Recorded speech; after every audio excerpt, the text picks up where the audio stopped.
Coming to you from Hilbert College, it is the podcast Running Wild. My name is Gabriel, and as always, I'm joined by Spencer. Yeah, I'm in here.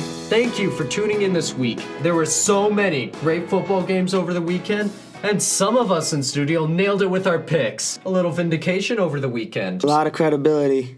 But first, let's start the podcast discussing the passing of two great men.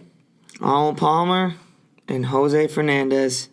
With the passing of those two greats, we decided to do 2 additional segments discussing their lives and their legacies. Arnold Palmer died this past weekend at the age of 87. He was a great golfer, but more importantly, he was a great man. Excellent guy. He's the one that helped bring golf into its popularity. He was so good at his craft. He was big on television. Everyone wanted to watch him play. He was the Tiger Woods before Tiger Woods. Yeah, he had the nickname The King for a reason, man. He was good. Arnold Palmer, he's known more for what he did off of the golf course. Yeah, you guys are probably pretty familiar with the drink at the convenience store. So good. The Arnold Palmer, the half tea, half lemonade. So good. Oh my God, great combination.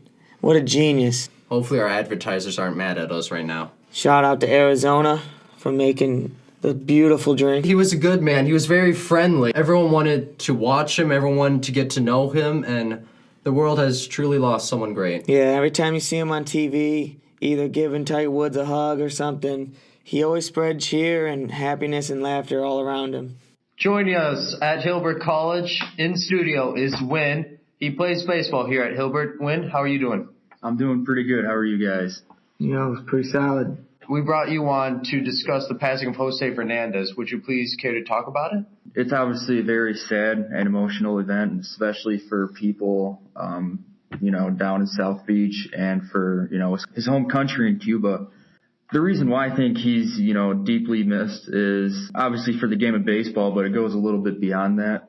Escape from Cuba, how everything that he went through. Yeah, did you know he actually saved someone drowning on his way from Cuba, and he didn't know who it was, and it turned out to be his mom. He saved his mom's life from drowning. I know he did it 4 times. There were a few times where he was caught, and he had to spend some time in a prison back home. And then the 4th time he was actually able to make it out, and he ended up landing in Texas somewhere, and then he ended up going down to Miami, Florida. And then, that's where he started his baseball career. He was drafted 14th by the Florida Marlins at the time. And where Spencer and I are from, there used to be a single-A baseball team called the Jamestown Jammers who were owned by the Florida Marlins. And that's where he made his major league professional debut.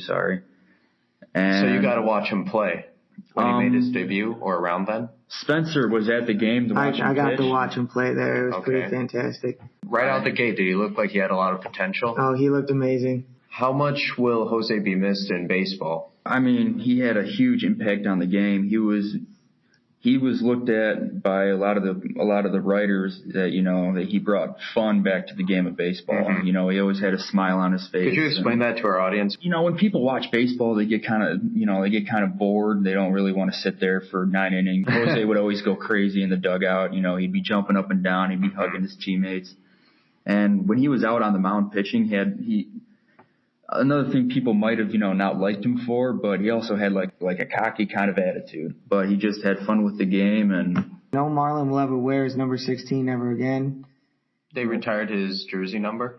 Super sad. He had a future. He'd probably be a Hall of Famer. Is that typical in baseball, to retire the jersey just like that? This is how I'm looking at it. I think if Jose Fernandez would have kept going on like he did his last couple years, until he retired, he was going to be a great no matter what, and I think his number was going to be retired. Mm-hmm. I believe he's ranked the top pitcher in Marlins history already. He has the highest strikeout percentage in MLB. Already at what age MLB again? history. He was 24 years old and made his major league debut That's only amazing. 3 years ago. He has like a crazy record at home at like 42-2 or something. It's nuts. Outside of baseball, do you know if he was just as filled of life, or do you think it was just a show for the baseball? Oh, he had fun, on and off the field. And you could tell his teammates loved him. I mean, you saw that ceremony before the game. They were all tearing up. They were all emotionally saddened. The Marlins, they canceled their game when the accident happened. It was a serious situation. And then D. Gordon, who weighs like 150 pounds soaking wet, hits a home run super far. And afterwards, he's like, if you don't believe in God, then I suggest you do now, because I've never hit a ball that far. And you know Jose was out there helping him. It's pretty special. Yeah, he would, off the field, he was just, he was just a kind person. He took time out of his way, to meet with, younger fans, to meet with people. There was actually one day where, he would go and he would sign autographs for kids, and then he'd have the kids sign an autograph for him. And then he would take the balls home and he had them displayed in a case. I guess you never truly know when you're going to take your last breath. And cherish those around you is what he's basically saying. You never know what's going to happen, and it's just, something I think that could have been avoided, but you never know. We're going to miss that wonderful man, Jose Fernandez. Win, thank you for coming on the pod. Hey, thanks for having me. The world has lost two great men. And now, a moment of silence for Arnold Palmer and Jose Fernandez.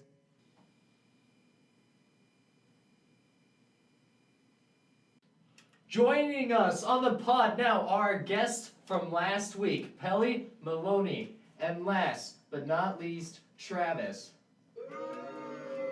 Oh wow.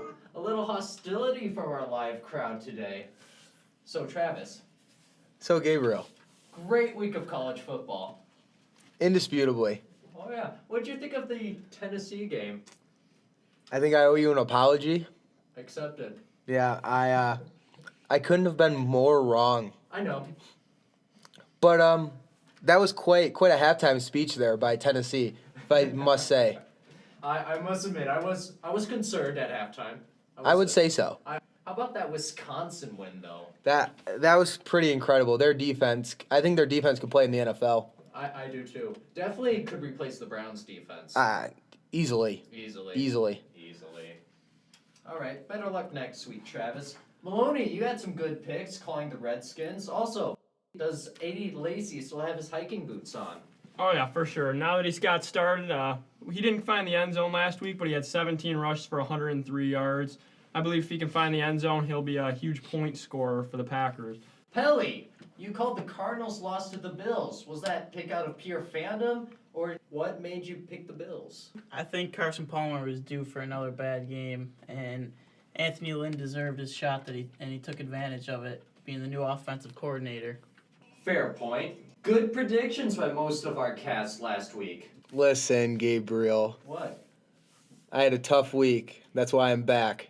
We're looking for a bounce-back prediction week. Let's get to the upcoming games. First, to college football. Michigan, Wisconsin. Travis, who do you like?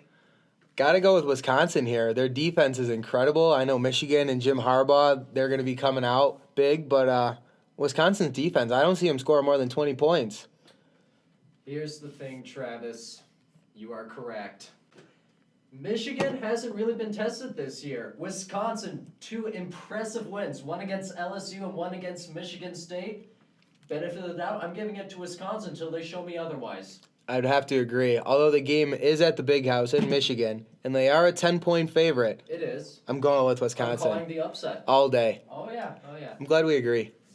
I'm going to pick Michigan by 13. You heard it here first. Yeah, Pelly, the one who doesn't talk about college football, picking Michigan. Yeah, the real college football analyst over here. Doubtful. Clemson, Louisville. Travis, who do you like? I'm pretty excited for this matchup. I got to go with Action Jackson. Action Jackson. Who can stop Is this that guy? official? Is that official? I think so. Okay. I don't know who can stop this guy. Pretty incredible stuff. Is it definitely Jackson to win the Heisman for right now? I'll let you know after this weekend. So this is the test. I think so. Okay. I think so. Should be fun. On to the NFL. Let's check out the matchup. Browns versus the Redskins. Who do we like, Travis? Gonna have to go with the Browns here. I think Terrell Pryor, I think he can play pretty well this week again and get the Browns the victory. Full disclosure, Travis, are you sick this week? I actually am. I have a little bit of a cold, I can tell. but I don't think it's impacting my judgment. It is definitely impacting your judgment. I'm gonna have to go with no. Pelly. I don't know who the Browns quarterback is. Do you know what his name is? We won't know until midway through the first quarter. By Redskins. They don't know who their quarterback is. How would Yeah, we know? Exactly. I'm going with the Redskins. I think Kirk Cousins keeps it going this week. You don't like that. You don't I think like You that. like that. Everybody You but like you that. does. Let me tell you why the Browns do not win. Terrell Pryor can only play one position at a time. He plays multiple positions, but he can't play them all at the same time. Redskins win it. Moving on, Seahawks, Jets. Who do we like? I think the Seahawks. The Seahawks. Why? Because Fitzmagic threw 6 picks last week, and I think he's going to throw 8 this week. 8. No 8. way. I have Eric Decker on my fantasy team. He has a nice spot on the bench this week. No way. I'm going Jets here. First off, I think Russell Wilson won't be able to play well, even if he does play with that sprained MCL. And last week was just a rough week for Fitz. I still believe Decker and Marshall will be able to get the win. Doesn't matter who plays quarterback for the Seahawks if Fitz throws at least 2 interceptions. Both teams haven't been that impressive. They've been up, they've been down. I think it's a war of attrition. I'm going to favor slightly the Seahawks. Bills, Patriots. Who do we like? I'm going to go with the Patriots in this one. Garoppolo supposedly playing quarterback, and I don't see a way the Bills can win unless Edelman plays quarterback. I personally like the Bills for a second straight week, Gabe. Second straight week. Pelly, is this another gut instinct? No, I think the offensive line did very well against a good Cardinals defense. Gonna give Shady some more holes to run through. He's gonna have at least 2 touchdowns and 100 yards. I love the Patriots this week. Gronkowski officially back. I know last week I said he was back. He was still hurt. He only played 15 offensive snaps. You were 1 week too early, Travis. I was.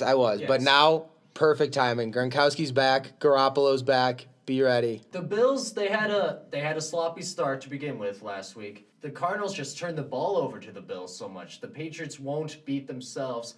I'm anticipating another close game, but I'm going to favor the Patriots. I couldn't agree more. If the Patriots do one thing well, it's take care of the ball. Panthers, Falcons. Gonna have to go with the Falcons here. Travis, how's that cold? Yeah, I know the Colts doing well, but I think Devonta Freeman and Coleman, I think they're going to continue their stellar performances. I am questioning your mental state as of right 200 now. yards for 3 touchdowns last week. Exactly. Hard to disagree with. Pelly, you're favoring the Falcons too? Even though Julio Jones had 1 catch last week against one of the worst defenses in the NFL. So Matt you Ryan- you were impressed by that Saints game. I was impressed by Matt Ryan. Would you have been more impressed if a defense had showed up? It doesn't matter. Doesn't matter. Doesn't matter if you played the Vikings last week and you get that result. I'm really impressed. Against the Saints last week, that's nothing. NFL is a win's a win. A win's a win. Really? Yeah. A win against the Patriots in Foxborough is the same as against the Browns? 1-0, right? What? Oh, come on. They're totally different. Maloney, I'm going to go with the Panthers here, Gabe. I think Cam Newton will solid pick. do decent this week. They got to stop the running back core of the Atlanta Falcons, and they got to slow down Julio like they did last week. Giants, Vikings. Who do we like? I like the Giants in this game. I like that Odell and Shepard are going to be 2 hard people to cover this week. I think it's going to be a high-scoring affair, and I don't think running backs are going to do much for either team this game. Ball's going to be in the air a lot. OBJ, Sterling Shepard, Stephon Diggs, combined 5 touchdowns between the 3 of them. What? That is a bold statement. Combined 5 touchdowns. Oh, my God. I'm going the complete opposite way here, Gabe. I go Vikings, and I'm taking the under. I mean, Tell me what running back's going to score in this game. The I am ball's gonna glad be you in have the air. recovered from your cold, Travis. I really am. yes, thank you. I'm I picking mean, up his cold, I guess. yeah, you guys definitely got I don't know it. what running back is going to be doing that much in this Rashad game. Jennings is No, out. no offense is going to be doing that much in this game. We're talking It's about the defense. The Giants D and the Vikings D. I don't know where you're coming up with all these touchdowns. I really don't. No, I mean, over-under's 43.5 all day on the under. Take the under. Yes. Vikings win a low-scoring game. Moving on. What should we look for this week? I don't know if you saw it, but the Baltimore Ravens are 3-0 Somehow. somehow. So what are we looking at? 3-1? Are we looking I'm looking at 3-1. at 3-1? They're playing the first actual team this week. The Oakland Raiders are an actual team. Yes, they are. Compared to the Jacksonville Jaguars and the Cleveland Browns. Raiders make the playoffs. Calling it right now. Oh, yeah. Wow. Oh, yeah. I'm looking forward to the Steelers-Kansas City game. Can the Steelers figure it out? Le'Veon Bell's back. I mean, they have one of the most explosive offenses in the NFL, and they scored 3 points last week. 3. Kansas City defense. How many turnovers did they have last week? They played Fitz magic. That guy's horrible. Doesn't matter. 8 turnovers. I don't 8 care. turnovers? You're playing the Steelers. Your defense is getting sat this week. The Steelers played the Eagles last week. Jim Schwartz's defense. Hard to go against that. They have one of the best defenses in the league, one of the biggest surprises this year, and I'm going to ride the Eagles. I think they're going to have a great season, and Jim Schwartz is some kind of genius. And that was just a fluke week for the Steelers. That will never happen again. I'm looking forward to the New Orleans Saints and the San Diego Chargers. I know that San Diego is going to be tough, and I know New Orleans can put up points, but will their defense ever wake up? Hang on. Breaking news in studio.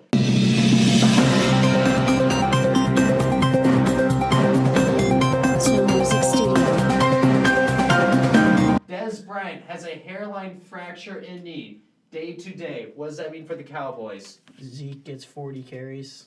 40 carries for Zeke. Maloney? I think Terrence Williams will do good to take his spot. Not as good as him, but I think he'll get a few catches in there. Travis, does this hurt the Cowboys if Dez Bryant is not able to play? Definitely impacts the Cowboys. Does not hurt them enough that they lose. They still win. They still beat San Francisco. Yes. I agree. Also, yesterday, Houston, J.J. Watt out. Maybe for the rest of the season. They play Tennessee. Does Houston get the win against Tennessee?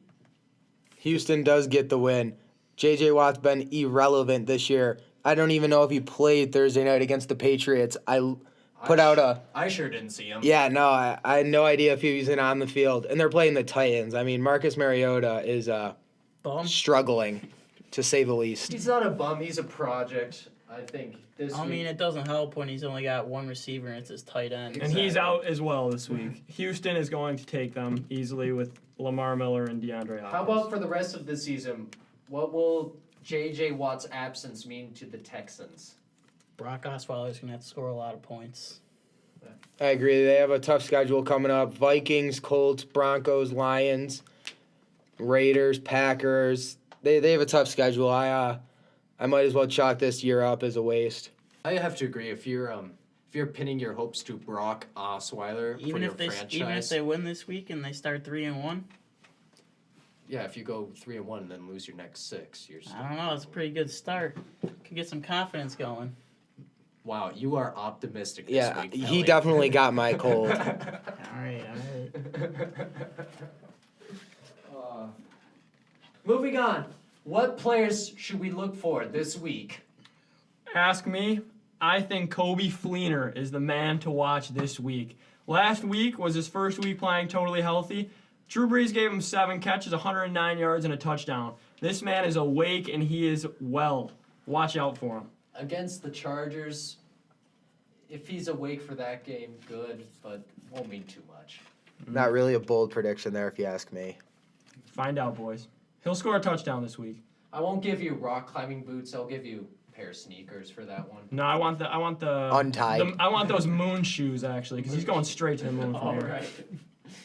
Pelly, who do you like? After last week, I like Christian Michael, running back for Seahawks. Gonna need a big game, especially if Russell Wilson's not playing. You think he goes off against the Jets? I think so. Is he the X factor in this game? If Russell Wilson doesn't play or is limited, definitely. He has to be then. Travis. You heard it here first, folks. Cole Beasley. Wow, that man is The asleep. guy had his longest catch of his career last week. I cannot wait. He might score 3 touchdowns this week at San Francisco. He might still be not. Cole be the wide receiver Beasley one. is ready to go. He is Dak's favorite receiver. Dez Bryant out. You heard it here first. Be ready for Cole Beasley. Is this man even a wide receiver one? He is now. I think Terrence Williams is in that spot. Oh, no.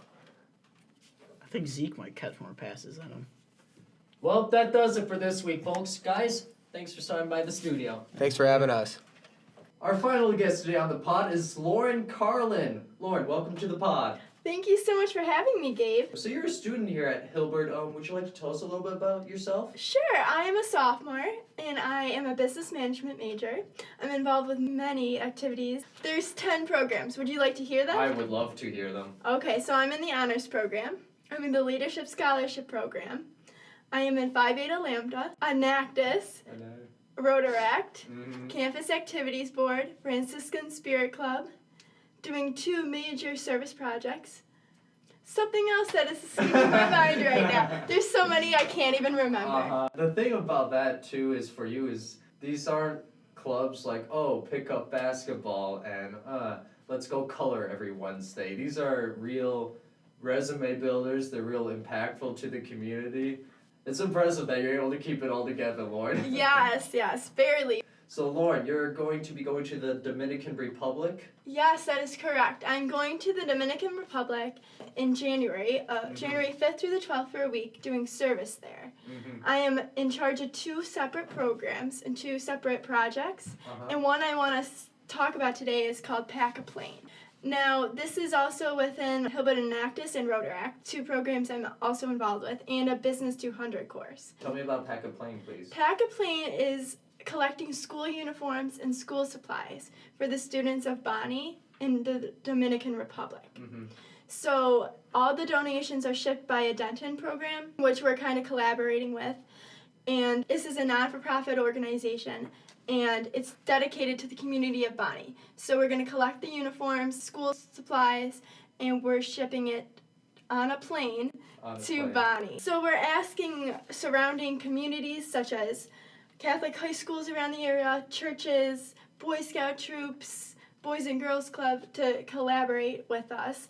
And we're getting school uniforms, which consist of tan or khaki pants, a light blue polo shirt, and brown or black shoes from ages 5 to 16. So there's a large range there.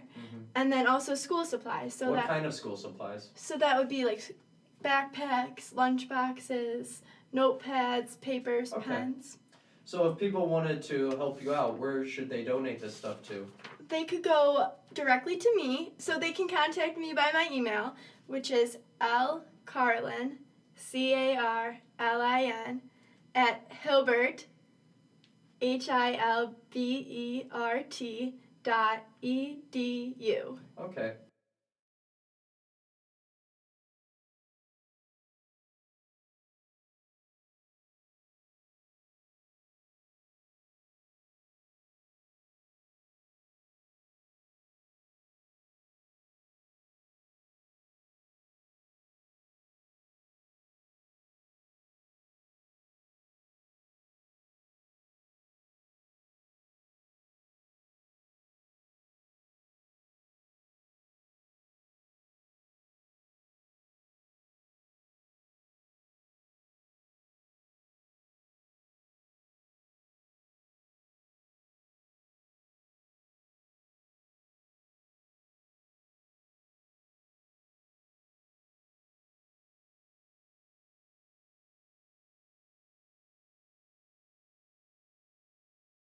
Have you ever gone abroad before, or have you ever done study abroad? I have never done a study abroad program now, so this is entirely new to me. And it's a class here at Hilbert, yes? Yes, it's a GS 300 is the class. So what do you do during that class? What we do in the class is we learn about the differences between the Dominican Republic and the United States.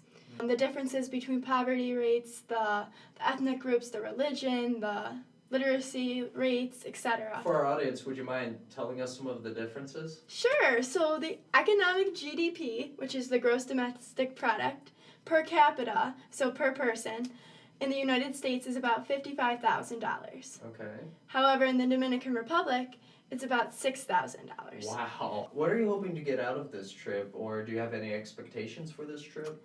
What I'm really hoping to get out of it is just learning the differences between the 2 cultures, and it's gonna make me appreciate my own life so much. I know you can't make a difference with everyone in the world. That's impossible, but even just helping out 2 or 3 or a community, that could just make a huge impact in their lives. And I've heard stories that they're just so happy, even if they don't have anything. They're just so happy. And today's world, like especially in our culture, we're just unhappy people, but we have so much. So I think just seeing the difference, it's just really going to change my view on this world. Right, so maybe you can't make a difference to that many people, but to them, you're making the difference. Correct. That's a great way to put it. Well, Lauren, good luck with your programs and all student activities that you're involved with. Again, where can people go to donate items? They can go directly to me. They can contact me at my email, Which is? lcarlin@hilbert.edu. Around when would be the deadline? The deadline is coming very, very quickly. It is October 15th, 16th. Okay. So, Contact Lauren by then. It's a great cause. Lauren, thank you for coming on the pod. thank you so much, Gabe. What a packed show today. Yeah, lots of information spilled out. We had a lot more guests on today than what we normally will have, but with the passing of Arnold Palmer and Jose Fernandez, we felt the need to give him their time. Yeah, lots of important topics we had to cover. Thank you so much for tuning in to today's podcast. Looking forward to another episode next Wednesday.